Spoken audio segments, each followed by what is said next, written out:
I really don't think that you would have this kind of extreme polarization without the internet. By that, he didn't mean that America was exceptionally good. He said that it was both exceptionally good and exceptionally bad. If you look at states within the United States, there's different mixtures of this. The areas that were settled by Scandinavians, like Minnesota and many parts of the Midwest, they do manage to take care of people, but there's also a fair amount of innovation. Olá, o meu nome é José Maria Pimentel e este é o 45 Graus. Este episódio é em inglês e tem um convidado muito especial, Francis Fukuyama.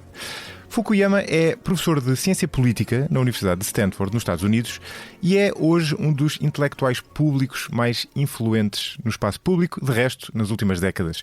Ele tornou-se conhecido com o livro O Fim da História e o Último Homem, publicado logo depois da queda da União Soviética e que se tornou numa das obras mais influentes do século XX. No livro, Fukuyama defendia que a democracia liberal podia ser o modelo final e mais estável de organização política. Uma tese que tem dado muito que falar desde então e que ele próprio veio a revisitar em livros seguintes. Embora ele seja ainda hoje conhecido sobretudo por este livro, a investigação académica de Fukuyama vai muito mais longe.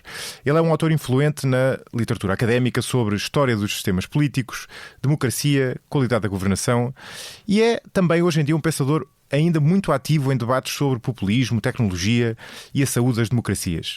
Esta conversa proporcionou-se porque conheci Fukuyama numa conferência organizada pelo Jornal de Negócios.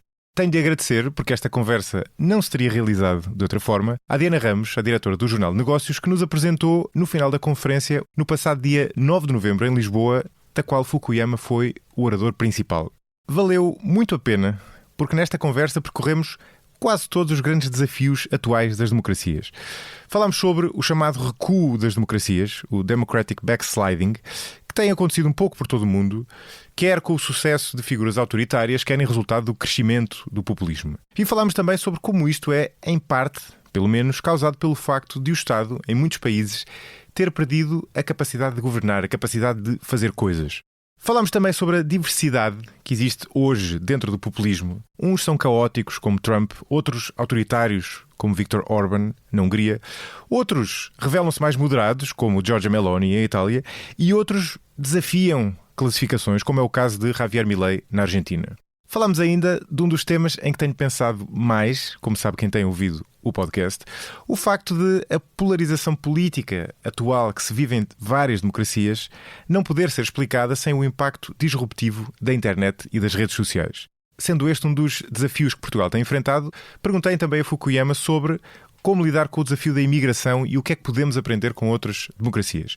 No meio disto tudo, tivemos também tempo para falar sobre diferenças culturais entre os Estados Unidos e a Europa e o papel que podem ter novas ferramentas, desde a inteligência artificial às chamadas assembleias deliberativas, na reconstrução da confiança democrática e na melhoria do funcionamento das democracias. Foi um verdadeiro tour de force esta conversa com Francis Fukuyama. Espero que gostem e até ao próximo episódio.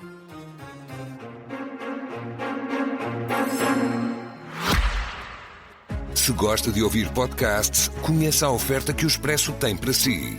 Da política à economia, ciência e cultura, passando pelo desporto. Entrevistas marcantes, análises e perspectivas que fazem a diferença. Ouça em expresso.pt e nas principais plataformas de podcast. Expresso. Liberdade para pensar. Professor Fukuyama, thank you for being on 45 Graus. It's great to have you here. Thank you for having me. I want to start with heavy stuff, as it were. So you are perhaps less well known to the general audience for your influential work on governance and political institutions, and you've argued that the three pillars of political order are, if I'm not stating this wrong, state capacity, rule of law, and accountability. So right. State capacity is the ability of the state to do stuff, in the sense to have the resources to do it. Yes. Rule of law is to what extent it is impartial in doing so absence of corruption and so on. And accountability is democracy. Now, if we look at the state of democracies in the world, we see a lower trust, we see democratic backsliding, we see the rise of populists. From these three pillars, which one of them do you see as the biggest culprit for this trend in recent decades? I don't know that you can identify a single culprit because they interact at many levels. So, for example, I think that the failure of states to actually deliver on goods for their citizens, like infrastructure, like housing, like security, which is a big issue, for example, in Latin America. That has led to a lot of voter discontent that then gets reflected in elections that bring populists to power, and many of those populists claim to be strong men that can solve some of these problems by breaking through all of the constraints that are imposed by having a real rule of law. And I think that's one of the unhealthy dynamics that's going on right now. Why do you think that's happening? So why did suddenly states fail to deliver? Or started failing to deliver? It depends on what part of the world you're talking about. So in many developing countries, you never had a modern state to begin with. And I think this was one of the big failures in a lot of the theoretical literature on development, that it was all done by economists who didn't understand the importance of politics. If you don't have a capable, impersonal bureaucracy, it's actually very hard to develop economically. I think that actually one of the big reasons that East Asia did as well as it has over the last 50, 60, 70 years is that China and the countries that are in the Chinese cultural orbit all had states well before they dealt with European colonialism or foreign invasion, this sort of thing. That's the essence, I think, of Chinese culture, is to have a state bureaucracy that's based on merit and has a lot of capacity. And so that allowed Japan, Taiwan, South Korea, and China itself to become these star developers once they settled, civil wars and foreign intervention, this sort of thing.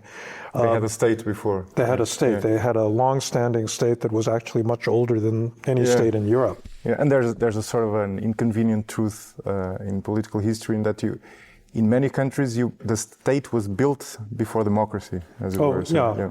No, absolutely. I think that, in fact, it has to be built before democracy because you need basic political order. Yeah. I mean, you have to have security. If you have a society that's ravaged by a lot of militias or gangs or, whatever, where there's no central legitimate source of authority, you're never going to develop, and you're certainly not going to have a democracy. Yeah, but the implications of what you're arguing is that if you are in a situation in which you have sort of a democracy but no functional state, the only way to solve it is to sort of go back to a dictatorship, solve the state, and then reinstate the democracy. Well, which might be true. I wanted to speak freely. No, but it's an unpopular opinion. I guess there's a couple things to say. You can both build a state and build democracy simultaneously, so they're not necessarily at odds. I would say, however, historically, the state-building part has come before democratization. In Europe, most countries weren't democratic until the 20th century. It took, a long time, but they actually had developed modern states. And again, one unfortunate truth is that most of them developed modern states under autocratic conditions, like the famous Prussian bureaucracy, or, the French bureaucracy that was built, under the old regime, but then by Napoleon. And if they didn't have the necessity of fighting wars, they never would have developed centralized taxation, capable bureaucrats, and the like. So going back to the first point, let's focus just on what is already a very broad umbrella. Europe, North America, and Latin America. Are these governments performing worse than they were 20 or 30 years ago, or are people suddenly more demanding, or is it more visible? So at the structural level, what's happening? Because 20 or 30 years ago, we didn't have this backlash, and suddenly we have it. Is it that the states got worse? Well, I think you have to disaggregate because you have different remedies for different countries.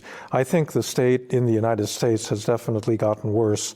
If you think about just building things, the United States, beginning in the Progressive era at the end of the 19th century, and then through the Depression, they built things like the Golden Gate Bridge and the Tennessee Valley Authority. They mobilized for the Second World War very effectively. They won that war. And then they promised to put a man on the moon in 10 years, and they did that. And I don't think any of those things could happen under current circumstances, because I think the American state, in a sense, has ossified. It's become too rigid. There are too many conditions and rules that are placed on it that prevent it from acting effectively. In other areas in the developing world, you started out with much weaker states and where you really needed to build state capacity. I think that That was partly successful. So, for example, the debt crisis in Latin America was really caused by incompetent central banks, finance ministries, and so forth. And so there's a big effort after the debt crisis to build the capacity in those areas. And today, with the exception of Venezuela and a couple of other countries, inflation has not been a big problem. You're not going to get into the kind of crisis that you had in the 1970s and 80s. But it's still not an area in which you have competent kind of European or East Asian bureaucracies that are full of technocrats, highly skilled professionals. You still have a lot of patronage and clientelism where, people are appointed because they're political allies of whoever is the president or prime minister, not because they have the skills and the background to actually do things competently. Focusing on the US, which you know best, of course, how has the quality of state bureaucracy decreased? I don't know if you agree with this conceptualization, but we can sort of look at politics and look at democracy as the input side and governance as the output side, right? So the input side is to what extent our wishes as citizens reflected in the government's policies, and the output side is to what extent are those policies effective, right? So the input side is very broken. So it's much more polarized than it was in the past, than it was in the 60s. But on the output side, I've always been curious about that, because there's a big debate in the US about to what extent, the whole thing about the deep state and so on. So is the public bureaucracy really worse than it was in the golden years of the 1960s? And if so, why? I mean, what happened? Suddenly because it's not those countries in that where they started just hiring people for political reasons, I think, or maybe it is. No, I think that there's a clear pattern to the deterioration of the American state, which just has to do with the accumulation of too many rules. Americans never trusted the government. This is one of the deep characteristics that distinguishes the United States from most European countries. And because of this distrust, Congress has always been very eager to place controls, to hold hearings, to write rules, very detailed rules for how the American bureaucracy is supposed to operate. And so you have a procurement scandal in which there's some corruption. And so Congress writes all these detailed rules about how you can procure office furniture in the future to make sure that there's not a trace of corruption, in that transaction. And these things accumulate. The other thing is that the progressive wing that had built the American state during the New Deal in the 1930s up through the 1960s turned against the state in a certain sense, because they began to feel that the state had been captured by big corporations, by, various malign forces in American society. And actually the state, instead of becoming an instrument of progress, had become the enemy of progress. This corresponded with the rise of the environmental movement, with the rise of civil rights, and lo and behold, it turned out the federal government, when it did things, hurt the environment. They sprayed DDT, on fields in the Midwest and poisoned people. It turned out that, the state was not hiring African Americans and women. And so you create this, in a way, a whole progressive, several generations of young people that think that the state is actually the problem, that it's no longer capable of doing things that promote human welfare and happiness, but it really is harming that, and therefore you've got to constrain the state. And there's a perfect meeting of minds between the left and the right, because the right never liked the state in the first place. Yes. They believe that they're making all sorts of decisions, that are left-wing and, out of touch with the American people. And people on the left think that the state is too captured by, capitalist forces and various malign, and together, I think they lead to a bureaucracy that is hugely burdened by too many rules. To what extent do you buy Robert Putnam's thesis which actually goes in a sense the other way, so it goes to the basis of the whole process, and what he argues is that social capital has been decreasing in the US, so interpersonal trust, to what extent people are able to build associations, to build, it can be something like the next door sports club or a political party or a political movement. And he argues, as you know, he argues that has been going down substantially in the last decades, and that's sort of the ultimate cause of this all. Do you agree with that? Well, I was involved in that debate over his Bowling Alone book at the time. And I think there's some big problems with the argument.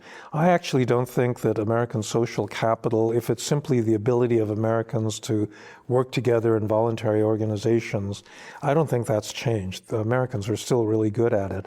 The problem is different, which is that there isn't what Putnam called bridging social capital that actually allows people with differing points of view to work together. American civil society today is highly organized. Every single interest has a professionalized association to defend those interests. Every disease has an advocacy organization. Every, Indian tribe or ethnic minority is organized, to represent its interests. But what you don't have is I think a common sense of Americanness, and then you overlay the polarization that's taken place in American politics on top of that, and it turns out that these highly organized groups hate each other. And so every time... they're able to organize, but within themselves, not... Within themselves, yeah. And I think what you're lacking is a kind of sense of any kind of common purpose that would allow these highly polarized groups to say, well, we're all part of the same society, we need to get things done, therefore we need to compromise our positions and work with people that we disagree with. And that's the thing that I think has changed. When you travel through Europe on that level, what are the main differences you find? Well, Europe never had this kind of deep distrust of the state that America did. I think that's just a feature of American political culture that comes from America's history as a revolt against the English monarchy and parliament. And you built the state from bottom up in the US, right? But it was much later. The big reform movements in Germany and France and Britain all took place, much earlier than in the United States. It only really happened in the US in the late 19th century and was never fully completed. And I think that Europeans and Asians just have a different attitude. Many of them think, well, the state is there to protect us. It protects us from corporations, from market forces, from terrorists, from all sorts of malign actors that are going to harm, our collective well-being.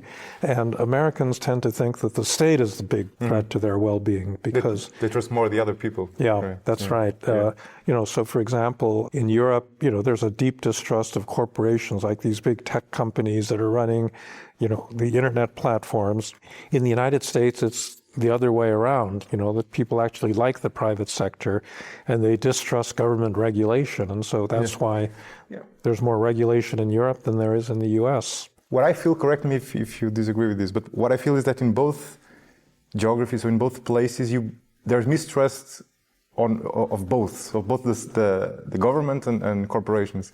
Just the balance between those mistrusts is different, right? Because in the US, you also have mistrust of the corporations. Definitely. You're just lower than the mistrust you have on government. And here's the same thing. If you go on the street and ask people about government, they'll tell you the worst things. Yeah. But then they will want the government still to regulate those corporations because ultimately they think it's a better solution. Well, it also differs from one European country to another.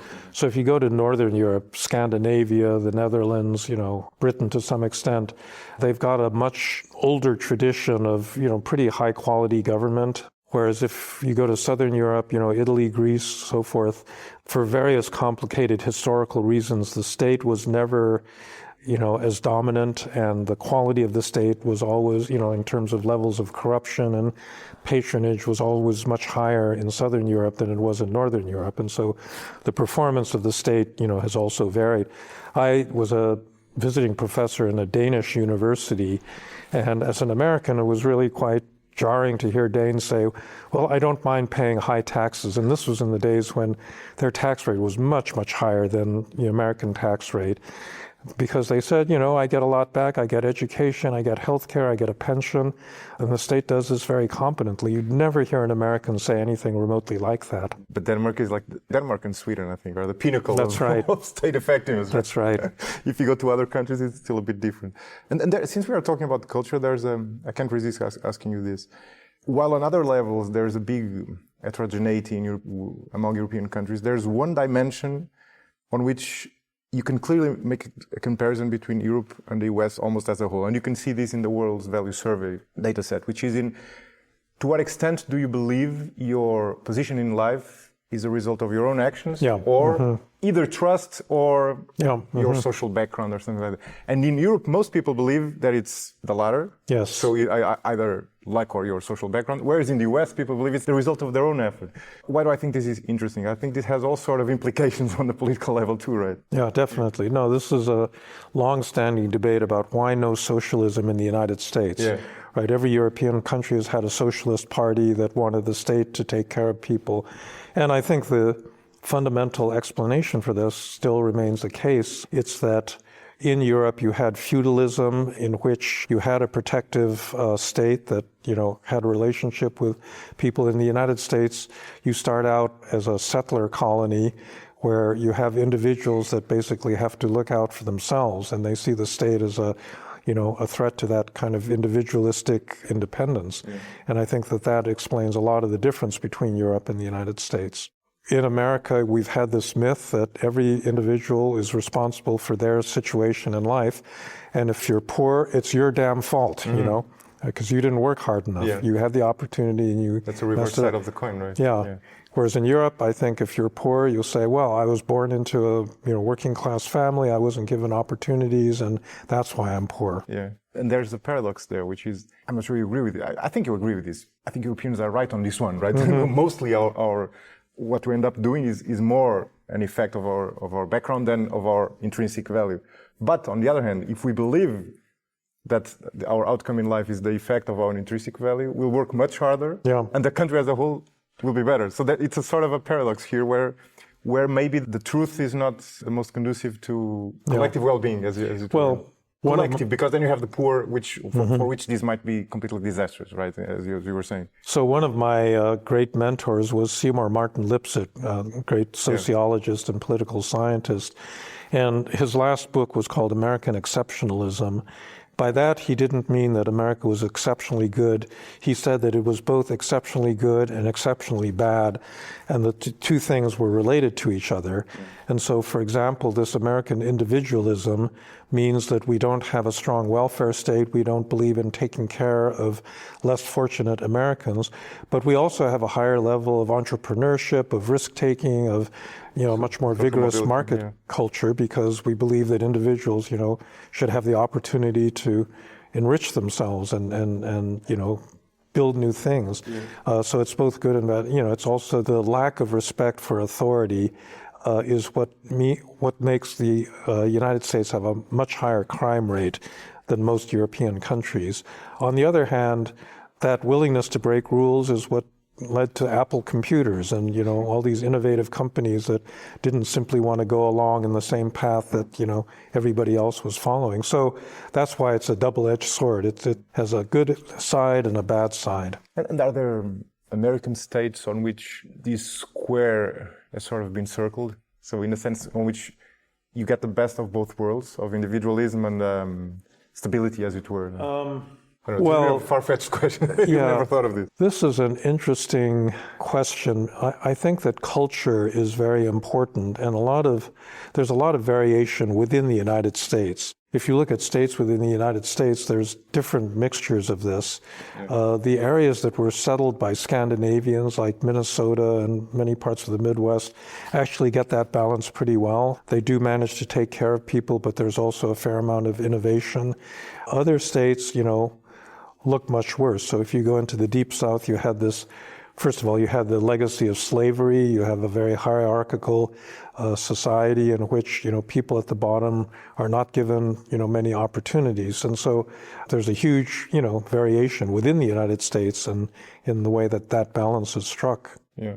Let's go back to the topic we left a while ago, populism, and the whole democratic backsliding. There's paradox on which there has been a lot of discussion, and I'm sure you've thought of it, which is that on the one hand we depart from the premise that indeed the state is performing worse, so there are reasons for people to complain, but then the responses by the populists and the way they behave once they are in power are even worse. So their responses are simple, and whenever they are in power, or maybe not whenever, but most times when they achieve power, they tend to be not effective at all. But people still voting for populist politicians around the world. So which creates a paradox here, because if, again, going back to the premise, if people are unhappy about government, And if there's another party which gets power and does even worse, then people should sack that politician and vote someone else in. So there's a paradox here. What's your view? That's correct. I think that you see this going on in the United States where people are unhappy with the government, they don't trust it.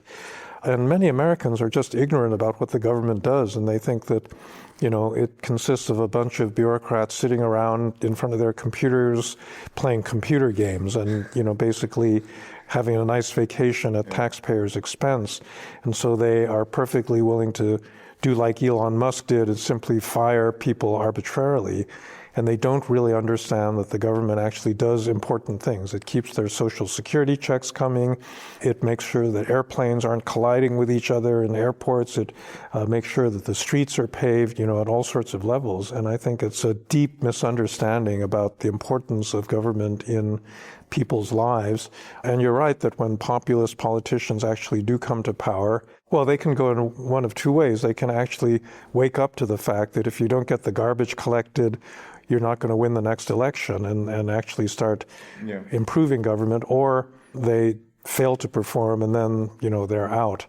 Now, what's an interesting case is something like Hungary, where I think there has been a deterioration under a populist, pretty authoritarian party and leader. There, I think there's a great irony that they've been bailed out by the EU itself, because something like 4% of Hungarian GDP is due to the subsidies that they get from the EU. And so in that particular case, the populace doesn't have to bear the consequences of bad government. Yeah. Although, to be fair, that happens to the populists and also to other governments with bad policies in other countries. That's true. And it's not only the case of Hungary. Although there's an interesting aspect of populism is that if we had this conversation, I don't know, 4 or 5 years ago, the picture would be mostly bleak and the one I presented before. But nowadays we have some interesting cases which have gone a bit differently. And you mentioned them in the conference this morning. So you have Italy with Giorgia Meloni, where she seemed to have diverted from the typical populist path. And then you have some wild cards, like in Argentina, like Milei, who is a populist, but is also kind of a ultra-libertarian. So it's not clear what he's doing. And in terms of policies, some of them are quite radical, but others are, of course, ideological, but what many economists would recommend. So the picture is more diverse now than it was a few years ago, right? No, I think that's right. I mean, Giorgia Meloni actually turned out, there's certain core issues like immigration that she still cares very much about, and her policies diverge from the liberal norm, much more, wanting to close Italy's borders. But she's a supporter of Ukraine. She's a supporter of NATO. She's actually been reasonably good for an Italian politician in managing the macroeconomy in Italy. So she's definitely a different sort. Milei is a really complicated case. I think you have to understand the context of Argentina, where you've had successive governments that have just spent way too much money. There's a joke that's told among development economists. There are 4 types of countries in the world. There are rich countries, there are poor countries, there's Japan, and there's Argentina. So Japan can't get inflation going even if they try really hard. And Argentina can't prevent inflation from happening, no matter what government is in power. And Milei is really the first, leader that has actually tried a strong enough medicine to get that under control, in terms of his kind of libertarian policies. But, the Argentine state was out of control. They had too many civil servants. They really needed to reduce the size of the state. And the kind of medicine that Elon Musk was trying to impose on the United States actually would have been more appropriate in Argentina because they did have a very big, inefficient bureaucracy. But he's also Milei has personally adopted a lot of the anti-elite rhetoric of Trump and these other populists. And even the conservative part. So in the beginning was a kind of anarcho-capitalist, so ultra-libertarian, but he's also anti-abortion, that's right. So it's not, for me, it's not easy to figure out at all. So whether he's just another populist or whether he's sort of a Margaret Thatcher, if you will. Well, he's not a populist in the sense of doing things that are popular and easy but bad in the long run. He's actually made... he's actually going the other way around, in a sense, right? Yeah, I mean, he's put Argentina through a really hard period, making, I think, the justified argument that if we don't do this, we're just going to be in the same inflationary spiral that we've been in for the last 100 years. So in that sense, he's been an anti-populist and doing unpopular things. Yeah, it has the populist rhetoric, but not the populist policies. Right. Yeah. Right. But it's difficult for me to figure him out. You mentioned immigration, and that's of course a big topic everywhere, but especially in Europe. And it wasn't so some years ago, but nowadays it's a very big topic here in Portugal because we've had a big influx of immigrants, and that's created all sort of tensions and backlash, which are to some extent normal, but also as elsewhere fueled up by populist rhetoric. Mm-hmm. Do you have any advice there? So we know that whenever there's fast immigration, there's some reaction from the electorate, and we also know that populist leaders tend to fly that to surf that wave. Based on other countries, is there something we can learn in terms of dealing with this issue in an effective way? Well, I think that the thing that people really object to is not immigration per se, but uncontrolled immigration. If you look at Australia and Canada, they actually have higher percentages of foreign-born people than the United States or many European countries, but they only let in people that they deliberately want to let in. They have skill requirements and this sort of thing. The problem in the United States, if you look at the poll data, is people aren't, except for this very hardcore of nativist people, most Americans, they're descended from immigrants and they appreciate the role that immigrants play. What they didn't like was that people were just coming in without anybody even knowing that they were in the country. There's no way of controlling the numbers. I think that numbers are important because really immigration helps if they can be integrated into the larger society, adopt the language, the norms, the customs of the people that have been living there for longer. And it's harder to do that when the numbers rise to, very large percentages because it happens very fast. Yeah. And they'll live in neighborhoods where they only speak their language and they don't, learn the language of everybody else and this sort of thing. And that's what I think really people are worried about. And I think it's a legitimate thing to be concerned over. So I think it's really the control over the process that's really the key. Yeah. And that point you bring up is a very good one, that most people are not really nativists. And actually this touches another big discussion with which you are surely familiar, which is that while we have seen the rise of right-wing populism over recent decades, especially a decade and a half, at the same time, if we look at people's values around the world, they are becoming more progressive, as it were. I'm not sure this is the right word, but they are becoming more open towards diversity in general, which creates another paradox. So while people are becoming at least the way they respond to surveys, they seem to be becoming more open and progressive. They as a whole are voting for populist leaders, which creates an apparent contradiction here. Yeah, I don't think it's an apparent contradiction. I really do think it's related to numbers and control, as I was saying, that you can appreciate the contribution that immigrants make, especially in many advanced countries where populations are declining, where you don't have enough labor to run your hotels or, your kitchens or your factories, and you need more people for everybody's benefit. There's no way you're going to fund Social Security in the long run if you don't have enough, younger workers. But if that process, moves too quickly, and if the numbers are too great, and if it doesn't look like those people are being well integrated into the society, that's when I think you get this, very severe backlash. Joe Biden, I think, made a very big mistake in not trying to control, people seeking asylum over the southern border. He could have done that. I think both Obama and Trump actually had much tougher immigration control policies than. So why do you think he didn't do it? Well, it's a combination of things. I think he didn't take the issue seriously enough. There is a wing, the progressive wing of the Democratic Party that's very pro-immigration, that they think that really there shouldn't be, constraints and restrictions on numbers. And he, I think, was unfortunately listening to that wing of his own party than, the more centrist people that were more in touch with, I think, ordinary people's opinions. The problem here is that in hindsight, easy to say where you should have drawn the line.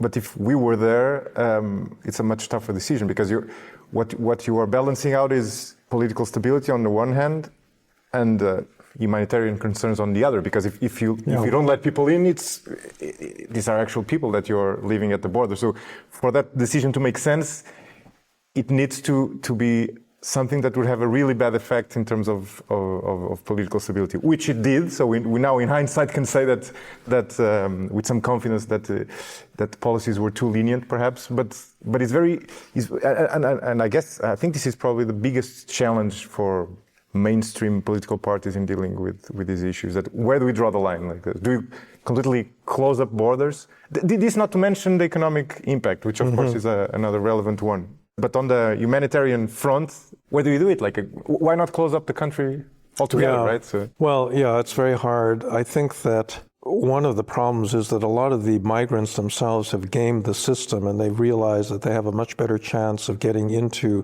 a given country, into a rich country, if they claim persecution. Now, there's plenty of persecution in the world, and there are plenty of people with perfectly legitimate asylum claims. But first of all, you have this problem of numbers. So, a million Syrians came into Europe and particularly into Germany, during the Syrian civil war. And that, I think, would have been destabilizing under any conditions, but those people actually had a real reason to fear for their lives if they stayed in Syria. In the American case, it's more complicated. Most of the migrants that come across the border, some of them are fleeing violence and persecution. A lot of them simply see better economic opportunities. And they discovered that if they claimed that they were refugees rather than simply people seeking to emigrate, that the law would be different and they couldn't be kicked out. They had to be given a judicial process and so forth. And those numbers the law was really designed to deal with the Jews in fleeing Nazi Europe, where you had a few thousand people that were seeking asylum. Today, you literally have millions of people that have claimed asylum, and I think that that's what overwhelmed the system and ultimately sank Joe Biden's election campaign. It's an instance of Goodhart's law. I don't know if you've heard of this concept, where you define a metric which makes sense in the beginning, but then it's bound to be played with because it creates perverse incentives. That's right. Might this be an instance of where we started our conversation, in which you were saying that, and this is something that happens in Europe as well, politicians and lawmakers try so much to constrain the state and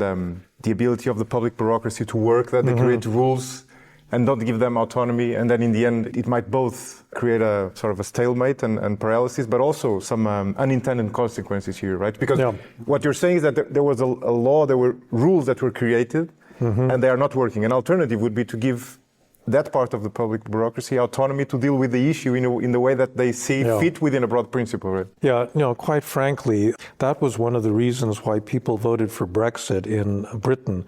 So you had a lot of people claiming asylum status in Britain and a lot of immigration.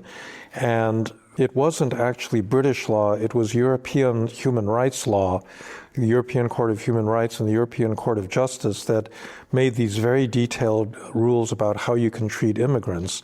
And in particular, you couldn't send them back to their country of origin, that the moment they physically set foot in the country, they had certain rights.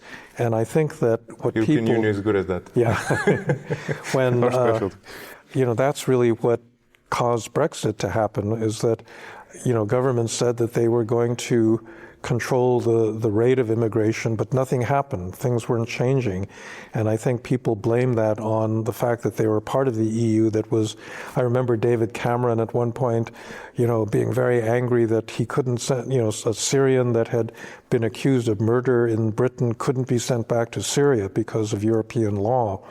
And so this created this big prejudice against the European Union for having set all these rules that were undermining, national sovereignty. Frankly, I think a lot of that was a specious argument, and there are other reasons why those laws weren't being enforced, but, it certainly fueled this kind of populist backlash. Yeah. Which was already almost 10 years ago. That's how long this discussion has the been. Other thing that's very curious, and one of the reasons why Nigel Farage's new party is doing so well, what is it, the Reform UK, I think. Reform UK, is that under all these conservative governments, after the Brexit vote that promised to control immigration, number of immigrants in Britain has continued to rise, you know. So it's like, it doesn't matter what people vote for, you're still going to have this problem. And I think that's why you still have a populist party that is now threatening the conservatives. Yeah, but also these populist leaders, they don't need to contend with the difficulties of the decision itself. No, absolutely not. Because the reason immigration is rising, I guess, and it's certainly the case for Portugal, is because you need immigrants for the economies. Right? So if you didn't have immigrants, maybe people would be more pleased with that side, but their standard of life would be lower too, right? So that's a decision you need to make. So it's not only that I don't like having immigrants in. You have to balance that out against your standard of living, right? No, that's right.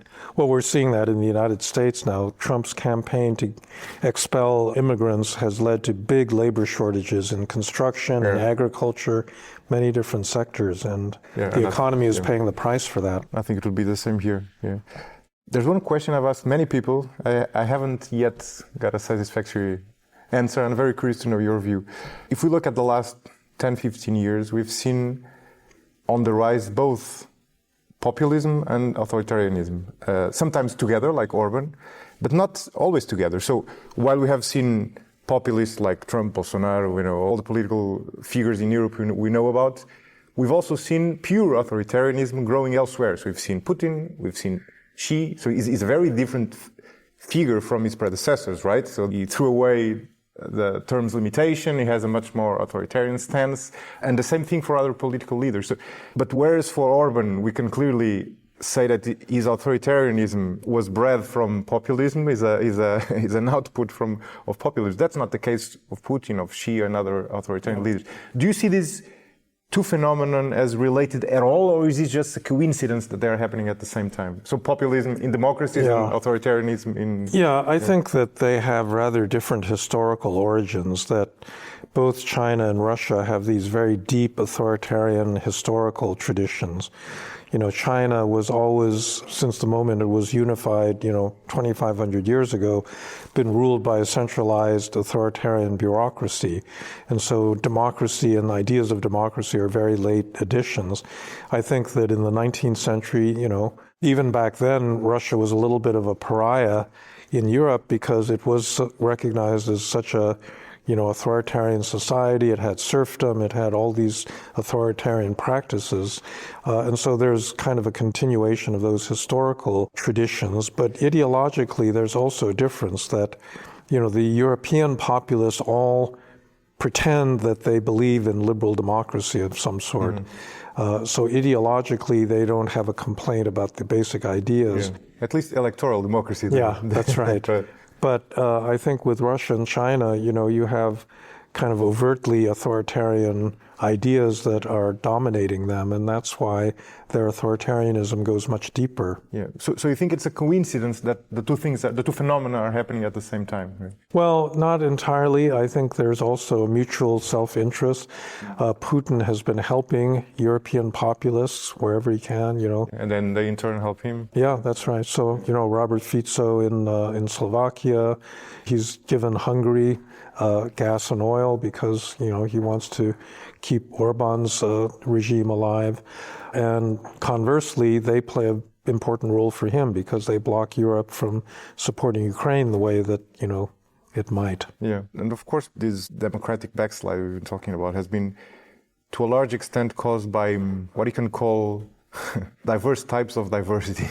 So you have immigration, but you also have other types of, you have identity politics, and you have polarization, and other types of cultural diversity within democracies. Yeah, but I would say that there's also something in common, which is that a lot of it is really due to technology. I really don't think that you would have this kind of extreme polarization without the internet. Okay, I wanted to go there, yeah.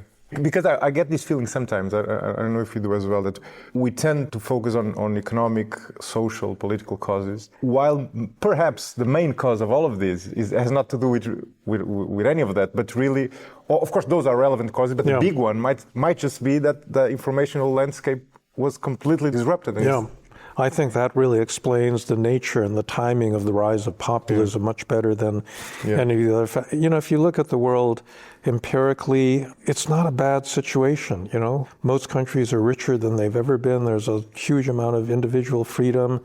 You had governments that produced stable societies for many, many years. And so why all of a sudden do you get these people standing up and saying, oh, we face an existential threat that our way of life is going to disappear? And I think that you can only believe that in an information universe where you can have these completely phantasmagorical narratives being told by people.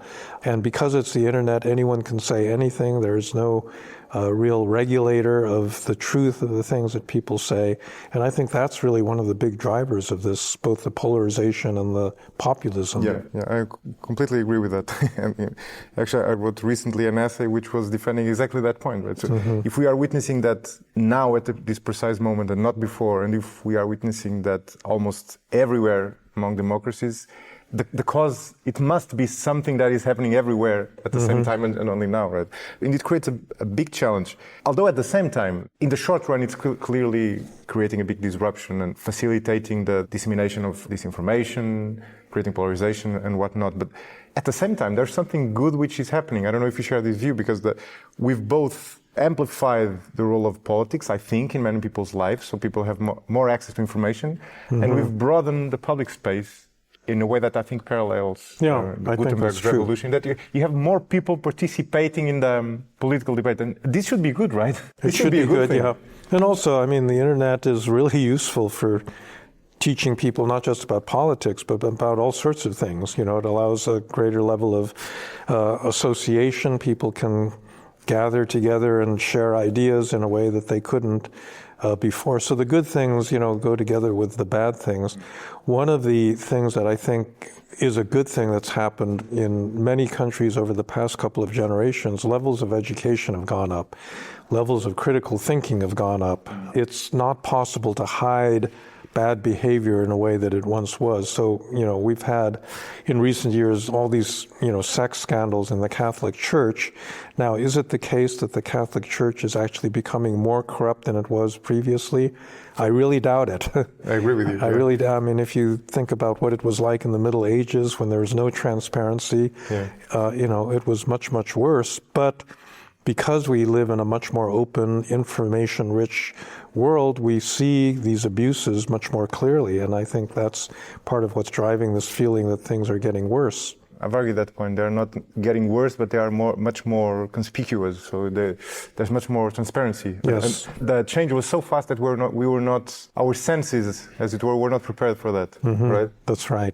I've been thinking a lot about how the new equilibrium, so the future informational mediatic landscape might look like. So will we need to regulate these platforms? Will people's psychology adapt to this new situation? Will we need to create a new media environment, maybe different from the one we had before, based on newspapers, TV channels and whatnot? So have you thought about this? Do you have any view on of course this is a very hard exercise, but... Well, there are already big differences between Europe and the United States with regard to the internet. So Europe has been much more willing to regulate. You've got GDPR, you've got the Digital Services Act.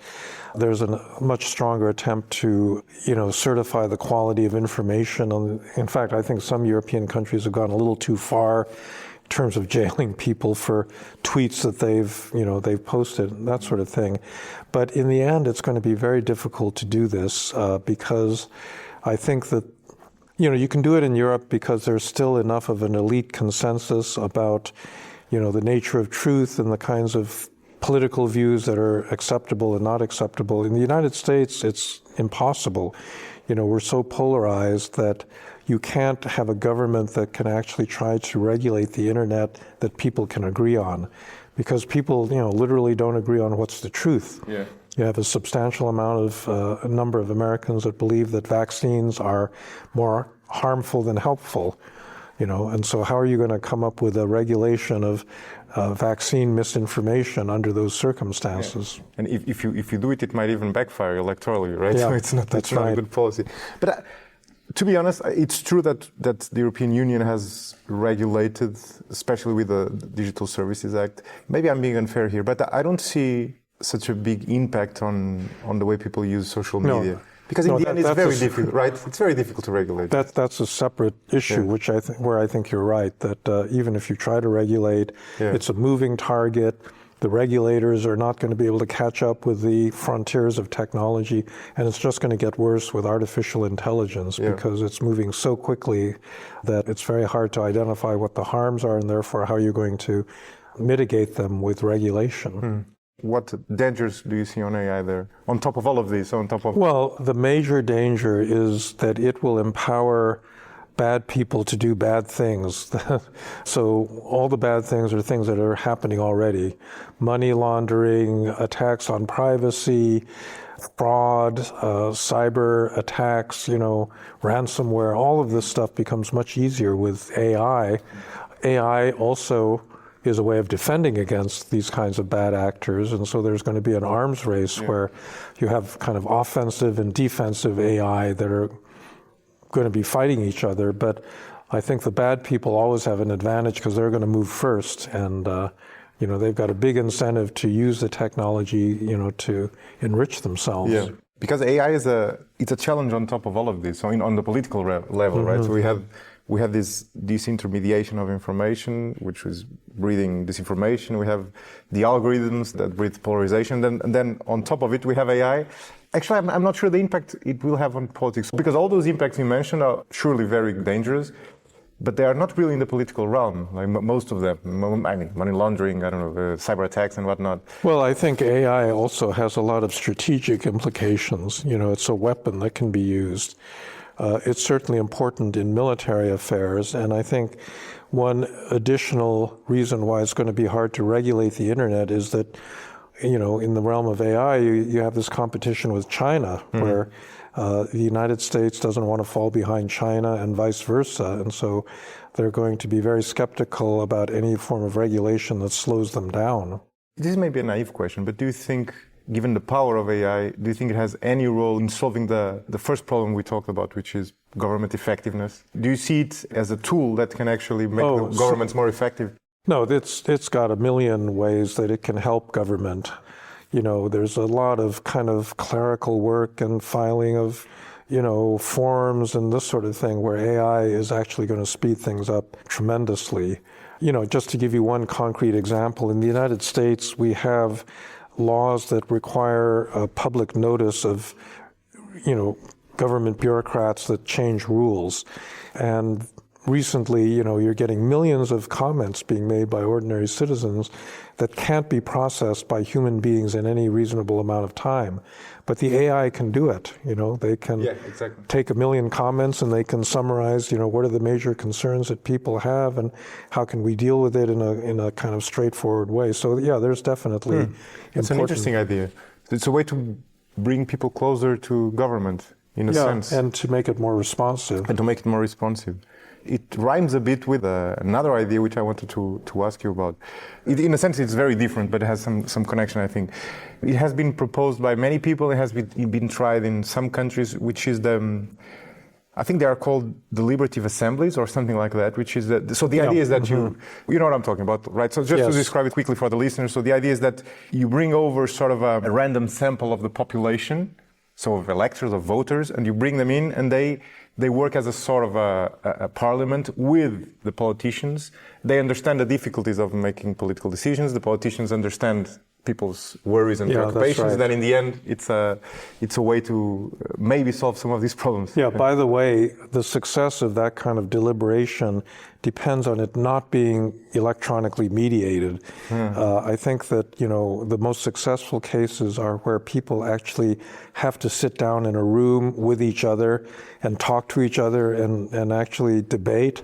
If you do it over the internet, you lose a lot of that civility that's necessary to keep a real deliberation going. I haven't read about this in a while. Are there role models here? So are there countries which have been able to... Yeah, Denmark has used a lot of these things.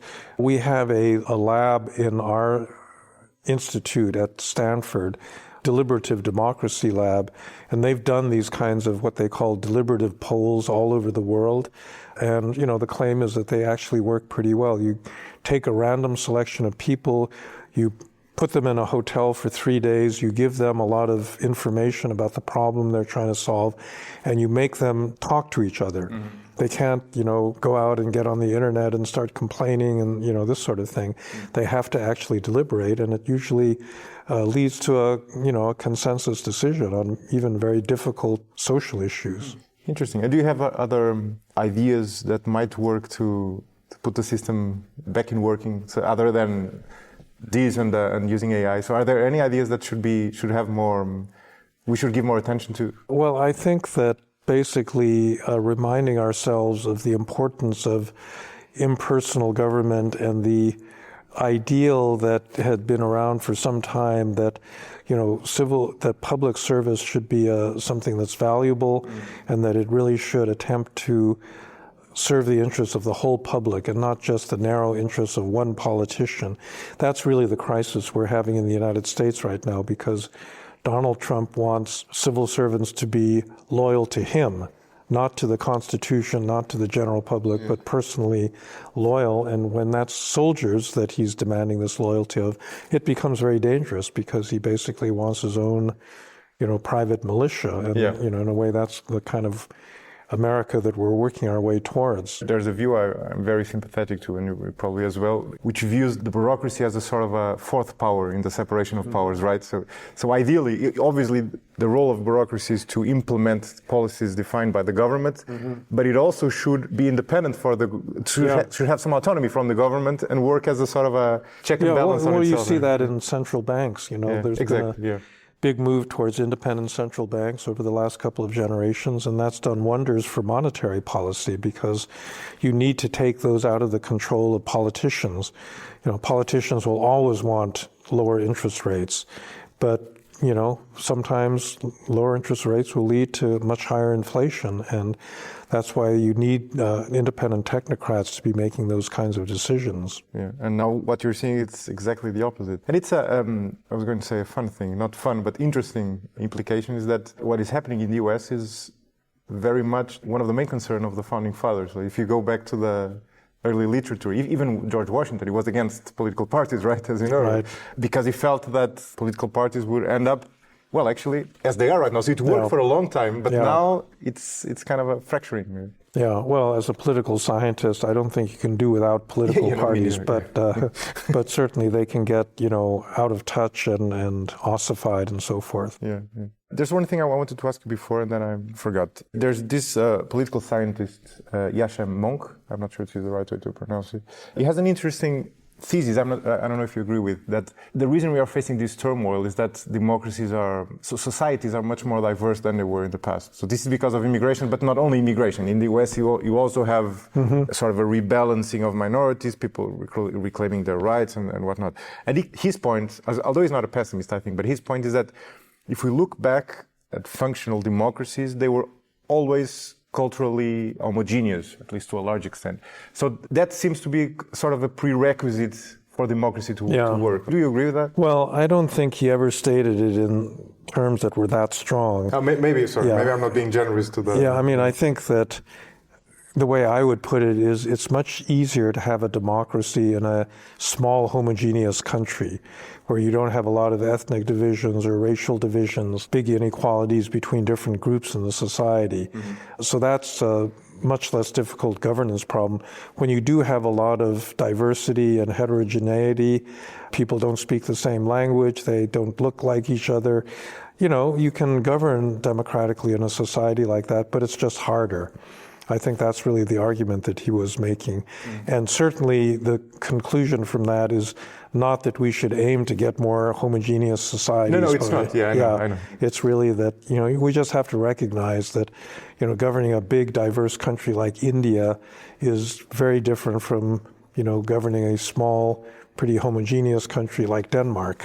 Yeah. And the same thing goes for the European Union. So this is a big barrier to more European integration and build the European Union into something more akin to a state like the United States is cultural, and especially language barriers. So, I don't know, are you, from your standpoint, looking from the other side of the ocean, do you think there's any hope of the European Union?